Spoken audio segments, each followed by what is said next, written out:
The Boston Celtics tonight, Miami Heat tonight. We preview that. Game 1 goes down tonight. The Heat are -2 at home to start this series. Now, there's a lot to dive into as far as this series is concerned, and I think for one, we're getting a phenomenal one. I really do think that these two teams are very, very evenly matched.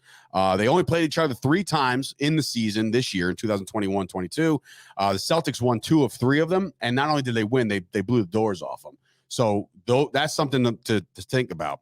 Just some extra storylines to think about is, Tatum did work against a guy like Giannis, but how's he going to do against a guy like Jimmy Buckets? You know what I mean? Like these are situations that I think Tatum comes and rises to the occasion. You know what I mean? Like we'll get into it. Let's see. There's a lot, man. Oh, this stat was nuts. Ready for this?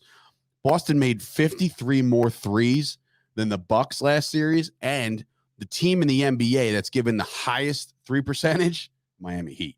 Yeah, so that's something to keep your eye on as well. Spoelstra came out, said it's a very old school series where it's 2 defensive teams. Yeah, I think maybe the Miami Heat, I guess they've given up a lot of points by 3, and that was the disaster for Milwaukee, their perimeter defense. I don't know. I don't see this as a thing as Miami being a liability on defense in any regard. I think they could kind of turn it up and adjust the way they're going to play defensively. Well, both teams play really good defense. Coach. Of course they do.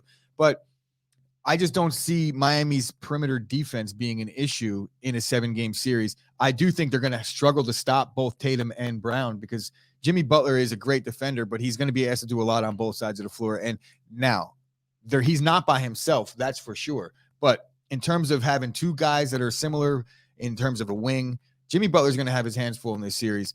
They have the Celtics that are favored to win the series, even though they're, I guess, the lower seed. It doesn't really matter. -185. -185, but they're getting 2 points on the road. I would imagine they're going to be getting points in every game that they're on the road. All the visitors, series. All the away teams will be getting points. Yeah, so that's the assumption. So it's a weird thing to me, and I know that it doesn't always add up because handicapping math doesn't always add up. But if you're looking at it and you have the Heat that are favored to win all 4 of the games that they have scheduled to play at home, and the Celtics are favored to win the series, only having 3 home games, something doesn't add up. I think it's going to go 7. I think that it's up in the air. I'm going to have to pick the Heat because Spoelstra is my guy, and I hate the city of Boston. But I'm going to be honest. It's tough for me to go against that duo right now and just everything that the Celtics are doing. Butler-wise. Butler averaging 28.7 points a game in the playoffs. Tatum, 28.3. Talk about evenly matched as far as the 2 superstars in this game. In this series, very, like I said, old school feel, defensive teams. So you're taking the Heat in 7? The Heat in 7. All right. Well, we got Scoop coming in saying he picked the Celtics. Mike and Vinny on his podcast picked the Heat. So no game or in how many games. You got to pick over there, Rob? Where do you think you're going with this? Listen, you know how I feel about Spoelstra, but I'm a big Jimmy Buckets guy. For me, the thing in this series is the Celtics are they switch off ball screens the most of anybody so far in the playoffs, and the Heat are like 3rd ranked of like last teams left. So it's going to be whoever takes advantage of that the most. If they can keep Jimmy Butler away from the basket and off the free throw line, I think they win this series hands down, not even close.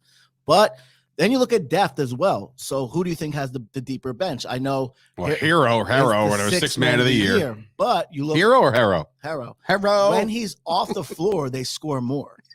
Sorry. When he's off the floor, they do score more. Yeah. The Celtics have Grant Williams, Robert Grant or whatever, and then the other guy's coming off injury too.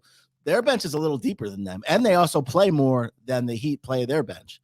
Okay. So I'm going with the Celtics in 5. Whoa, Celtics in 5 over here. Okay, ladies and gents, I'm here to tell you that despite the fact that I'm with Gooch as far as saying I hate and loathe the city of Boston, I think they're just playing really good basketball, man. And who am I rooting for? I'm rooting for the Heat. I like Jimmy Butler. He has quickly become one of my favorite players in the league. But give me Boston in 7. I think this one's going to go 7 games, and I think obviously Boston's going to have to pick one off in that last game, right? The home field is with the Heat. So I think in that last game, Boston's going to have to go into Miami and get it done. And I think they do. Tatum has been playing on a level where he's being in the conversation of top 5 guys in the league right now. So, but obviously Butler is in that conversation as well, not top 5, but like he's in the conversation of being a very good superstar in this series. I think Tatum's been good, and I really do think the perimeter shooting is really a big deal. And I see that the Heat will play defense well underneath, but they give a lot of opportunities. Yeah. And guys like the Celtics, who have been chucking them up from pretty much anywhere they feel like, they're going to drain some. So I'm going Boston Celtics in 7. So I think I read a stat yesterday. There was 74 Eastern Conference Finals in history. 74? That's 74. They could have been called something different earlier. But wait a minute. That sounds, 75 years ago. 70, I was just 74. It's the 75th this year. 74 years of Eastern Conference championships, and the Celtics have played in 37 of them, which is exactly half. That's absurd. That's amazing. That number is crazy. That's amazing. They played in, I think, a total of 24 Game 7s. They got a guy, or Larry Bird. That. I forgot about it. And now I bring this up because they came out last week with the new awards that they were going to give out for the Eastern Conference and Western Conference Finals. In this case, it being the Larry Bird Award. You guys both have the Celtics winning. So I got Tatum. The first inaugural Larry Bird Award you think is going to go to Tatum, and I would imagine you think the same thing. Tatum or Jaylen Brown. Can't be. Yeah, it'd be one of those two. Yeah. I guarantee there's nice little odds on Jaylen Brown to win MVP.